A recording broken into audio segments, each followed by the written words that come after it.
ஏசப்பா நன்றி, ஏசப்பா நன்றி, நன்றி நன்றி நன்றி ஏசப்பா, ஏசப்பா நன்றி, ஏசப்பா நன்றி, கோடி கோடி நன்றி ஏசப்பா, ஆவியாரே நன்றி, நன்றி நன்றி நன்றி, கோடி கோடி நன்றி ஏசப்பா, தந்தையேறி நன்றி, கோடி கோடி நன்றி, நன்றி நன்றி நன்றி ஏசப்பா, ஜெபிக்க வைத்தீர், என்னை துதிக்க வைத்தீர், வேதத்தை படிக்க வைத்தீர், ஜெபிக்க வைத்தீர், என்னை துதிக்க வைத்தீர், வேதத்தை படிக்க வைத்தீர், வல்லமை தந்தே, உன் வலிமை தந்தே,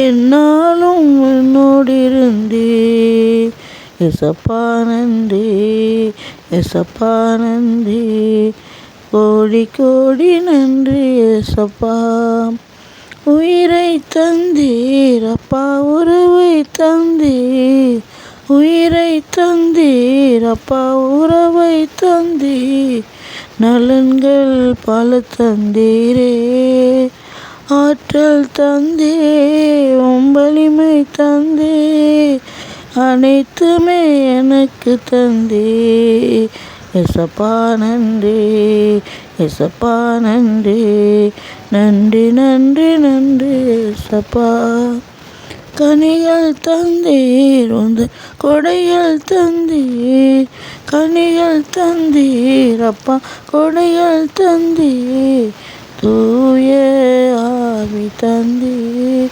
அபிஷேகம் தந்தீர், பல பாஷை தந்தீர், உமக்கே நன்றி அப்பா, ஏசப்பா நன்றி, ஏசப்பா நன்றி, நன்றி நன்றி நன்றி ஏசப்பா, உம்மை அறிய வைத்தீர், உம்மை புரிய வைத்தீர், உம் சித்தம் உணர வைத்தீர், உம்மை அறிய வைத்தீர் அப்பா, புரிய வைத்தீர், உம் சித்தம் உணர வைத்தீர், அன்பை தந்தே, உம் உயிரை தந்தே, உம் மூச்சையும் எனக்கு தந்தே, ஏசப்பா நன்றி, ஏசப்பா நன்றி, நன்றி நன்றி நன்றி ஏசப்பா, ஏசப்பா நன்றி, கோடி கோடி நன்றி, நன்றி நன்றி நன்றி ஏசப்பா, வாக்குகளை படிப்போரும் இதை கேட்போரும் இந்நூலில் எழுதியுள்ளவற்றை கடைபிடிப்போரும் பேறு பெற்றோர், இதோ காலம் நெருங்கி வந்துவிட்டது. திருவெளிப்பாடு 1ஆம் அதிகாரத்தில் 3வது இறை வசனம் இப்படியாக நமக்கு கூறுகிறது, இந்த வார்த்தையை படிப்போர், அதை கேட்போர், அதை கடைபிடிப்போர் பேறு பெற்றோர் என்று சொல்லப்படுகிறது. அதனால் வேதத்தை படிப்போம், அதை பார்ப்போம், அதை கையில் எடுப்போம், அதை உணர்ந்து, அதை நினைவில் கொண்டு வந்து, அதை வாழ்வாக்கி வாழ்ந்து பிறரையும் வாழ வைக்கிற பொழுது இந்த வசனங்கள், இந்த வேத நூல் நம்முடைய வாழ்க்கையிலே பெரிய அற்புதங்களையும் அதிசயங்களையும் காண வைக்கிற ஒரு இறை வாக்குகளாக இருக்கிறது. அன்புக்குரியவர்களே, ஆண்டவரின் 2ஆம் வருகை என்பதை இன்றைய கருத்துக்களாக நாம் ஜெபிக்க வந்திருக்கின்றோம். இதில் பார்க்கிற போது திருவெளிப்பாடு 1ஆம் அதிகாரத்தில் 7வது இறை வசனம், இதோ அவர் மேகங்கள் சூழ வருகின்றார், அனைவரும் அவரை காண்பர், அவரை ஊடுருவை குத்தியோரும் காண்பர், அவர் பொருட்டு மண்ணுலகின் குலத்தவர் யாவரும் மாரடித்து புலம்புவர், இது உண்மை, ஆமேன் என்று வேத நூல்கள் நமக்கு கற்றுக் கொடுக்கின்றன. ஆண்டவர் வரக்கூடிய வருகையின் காலங்கள் மிக அருகில் உள்ளதாகவும் நமக்கு சொல்லப்படுகிறது. ஆனால் சாத்தானின் ஆட்சி காலமான 7வது ஆண்டின் முடிவில் இயேசு கிறிஸ்து மீண்டுமாக பூமிக்கு வருவார். அவருடைய வருகை மின்னலைப் போல இருக்கும். அவர் மேகங்களுடனே வருவார் என்று போது வாசித்தோம். இரகசிய வருகையில் ஆயத்தமாக இருப்பவர்கள் பரிசுத்தவான்களை அவரை காண்பார்கள், அவருடன் செல்வார்கள். ஆனால் 2ஆம் வருகையில் யாவரும் அவரை காண்பார்கள், அவரை குத்தினவர்களும் அவரை காண்பார்கள் என்று வேத நூல்கள் தெளிவாக நமக்கு கற்றுக் கொடுக்கின்றன. இதற்கு வெளிப்படையான ஆண்டுடைய 2ஆம் வருகை என்றும் பெயர். இயேசு 2ஆம் வருகையை பற்றி சொல்லும்போது அவர் எப்படி வானகத்திற்கு எழுந்தருளி போனாரோ அப்படியே மீண்டும் திரும்பி வருவார் என்று பைபிளில் வசனங்கள் நமக்கு முன்னறிவித்து உள்ளது. திருத்தூதர் பணி 1:11 நாம் பார்க்கின்றோம். அவர் ஒலிவ மலையிலிருந்து வானத்திற்கு எழுந்தருளி போனார். அப்படியே அவர் வருவதினால் அவர் ஒலிவ மலையிலேயே அவர் இறங்க வேண்டும் என்று எழுதப்பட்டுள்ளன.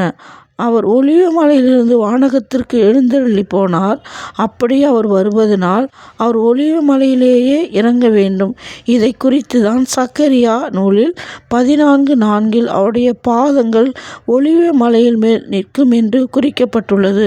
இப்போ கூட சமீபத்தில் அந்த எருசலேமில் உள்ள ஒலிவ மரத்தை அங்கே பார்க்குறோம். அந்த ஒரு பிளவு ஏற்பட்டு அது ஆண்டவர் வருவதற்கு 2 பக்கமும் அந்த சுவர் விலகி நடுவில் கேப் இருக்குது ஆண்டவர் வருவதற்கு அப்படின்னு சொல்கிறாங்க வேத ஆராய்ச்சியாளர்கள். யூடியூப்லாம் பார்த்தோம், அந்த செய்தி சொன்னாங்க, நானும் கூட பார்த்தேன். இப்படி எல்லாமே நடந்தேறி கொண்டு வருகின்றன. அதுமே எதையும் அசட்டையாக அதுக்கு நம்ம முக்கியத்துவம் கொடுக்கணும், அசால்ட்டு பண்ணக்கூடாது. ஆண்டவருடைய வார்த்தைக்கு நிர்விசாரணையாக இருக்கக்கூடாது என்பதை தெரிந்து கொள்ள வேண்டும். எனவே அந்நாளில் அவருடைய பாதங்கள் கிழக்கே எருசலேமுக்கு எதிரே இருக்கிற ஒலிவ மலையின் மேல் நிற்கும். அப்பொழுது மகா பெரிய பள்ளத்தாக்கு உண்டாகும்படி ஒலிவ மலை தன் நடு மையத்திலே கிழக்கு மேற்காய் எதிராய் பிளந்து போகும். அதனாலே ஒரு பாதி வட பக்கத்திலும் ஒரு பாதி தென் பக்கத்திலும் சாய்ந்து போகும் என்று சக்கரியா 14:4 நம்ம பார்க்கிறோம். 1 தெசலோனிக்கேயர் 4:16-17 வசனங்களிலும் கூட அவர் வானத்தில் நிற்கிறதையும், சக்கரியா 14:4 வசனத்தில் அவர் ஒலிவ மலையில் நிற்கிறதையும் காண்கிறோம். வசனங்கள் தெள்ள தெளிவாக நமக்கு கற்றுக் கொடுக்கிறது. எனவே இரகசிய வருகை வானத்திலும் அவரது 2ஆம் வருகை பூமியிலும் உண்டாக வேண்டும் என்பது தெளிவாகிறது. இது மாத்திரமல்ல, 2 வருகைகளுக்குமான நோக்கங்கள் வேறுபாடுகள் இருக்கிறது. இரகசிய வருகை நோக்கம் நிறைவாக்கப்பட்ட பூரணப்படுத்தப்பட்ட அவருடைய திருச்சபைகளை தன்னுடன் எடுத்துக்கொள்வதற்கு ஏற்படுத்தப்பட்டது. அவர் வெளிப்படையான அவருடைய 2ஆம் வருகை என்பதன் நோக்கம் அந்த கிறிஸ்துவை சிறைபிடிப்பதும் இந்த பூமியில் 1000 வருடம் ஆட்சி செய்வதும் ஆகும். சக்கரியா 14:3 பார்க்கிறோம். இயேசு கிறிஸ்து யுத்தம் செய்வதையும் சக்கரியாவில் 14:9 பார்க்கிறோம். அவர் பூமியின் மீதெங்கும் அரசராக ஆளுகை செய்வதையும் காணலாம். இயேசுவின் இரகசிய வருகையில் அவருடன் தேவ தூதர்களும்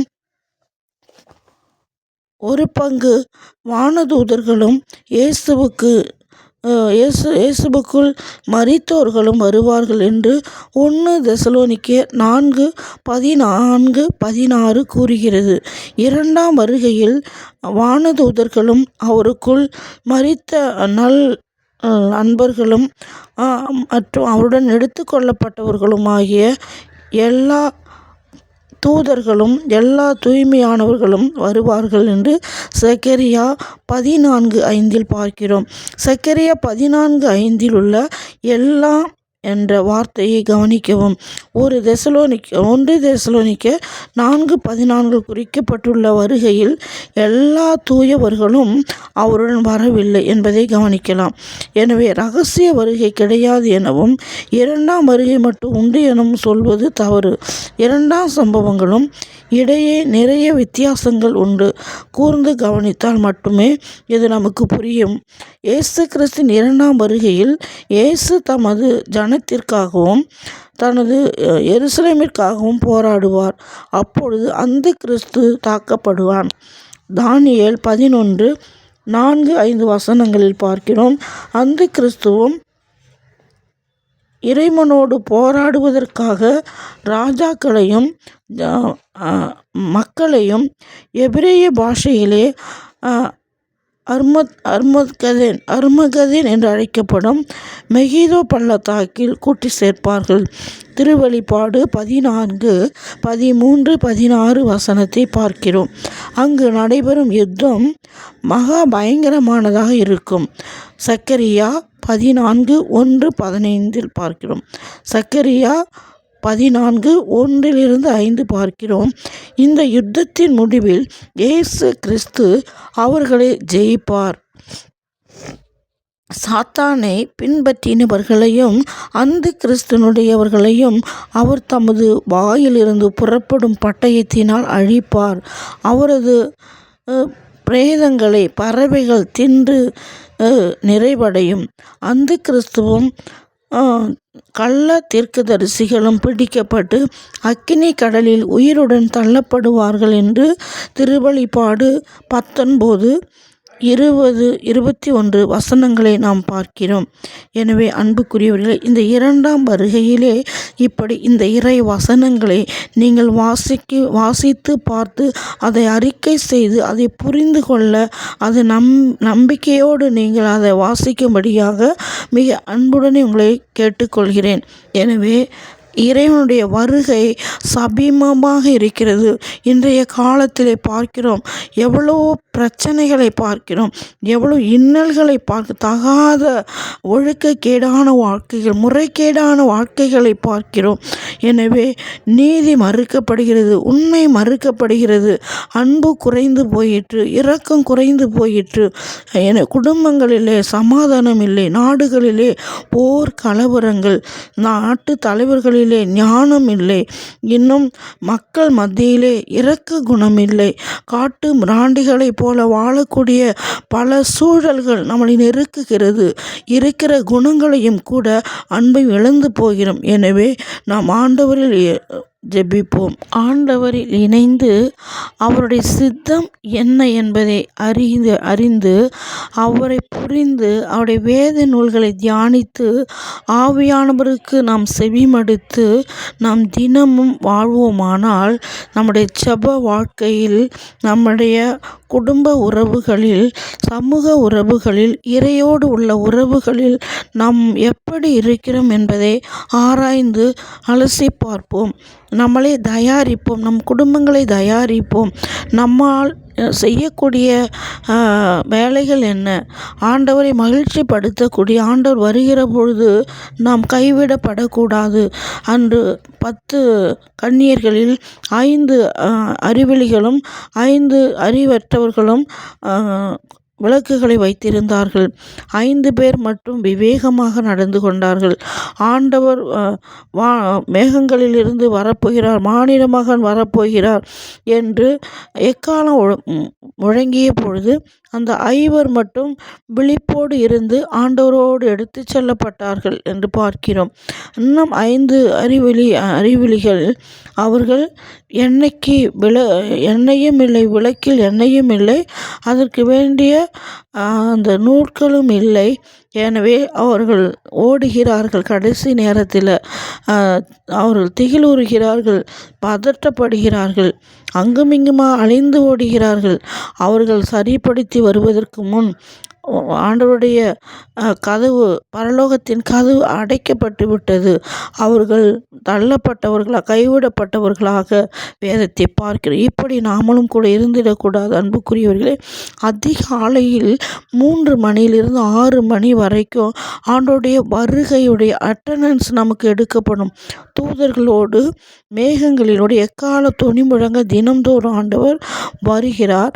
நம்ம எந்த வீட்டில் ஜெப சத்தம் கேட்கிறது, எந்த மனிதர்கள் ஜெபிக்கிறார்கள், அவங்களுக்கு 2ஆம் வருகையில் என்னென்ன நடக்கும் என்பதை வெளிப்பாடுகளும் வல்லமைகளையும் ஆண்டவர் கொடுத்து சொல்வார். ஜெப வல்லமை, நற்செய்தியின் அபிஷேகத்தின் வல்லமை, தீர்க்க தரிசன அபிஷேகத்தின் வல்லமை, பாஷ வரங்களின் வல்லமை, குணப்படுத்தும் வல்லமை, பிசாசுகளை துரத்துகிற வல்லமை, வானமண்டங்களை சுத்திகரிக்கிற வல்லமை, ஞானத்தோடு, அறிவோடு, ஆற்றலோடு புரிந்து கொள்ளக்கூடிய எல்லா வல்லமைகளையும் கொடுப்பதற்கு தான் அதிகாலை ஜெபம் நமக்கு ரொம்ப முக்கியம். அதிகாலையில் என்னை தேடுகிறவன் கண்டடைவான் என்று ஆண்டவர் கூறுகிறார். என அதிகாலையில் எழுந்து ஜெபிப்போம், ஜெயம் பெறுவோம். ஜெபிப்போமாக. ஆண்டவரே, நாங்கள் ஒவ்வொருவரும் இதை கேட்கிற ஒவ்வொரு அன்பு உள்ளங்களும் அதிகாலையில் எழும்பி ஜெபிக்க, வேத நூலை திறந்து படித்து தியானிக்க, அதன்படி நாங்கள் வாழ, கண்ணால் பார்த்து, காதால் கேட்டு, வாயினால் அறிக்கை செய்து, அதை வாழ்ந்து காட்டி பிறருக்கும் வாழ கற்றுக் கொடுக்க, இயேசு செய்த நன்மைகளை நாங்களும் இந்த உலகத்திற்கு சாட்சிகளாக திகழ ஒவ்வொருவரையும் தேவன் ஆசீர்வதிக்கும்படியாக இயேசுவின் நாமத்திலே ஜெபிக்கிறோம் எங்கள் அன்பின் பிதாவே.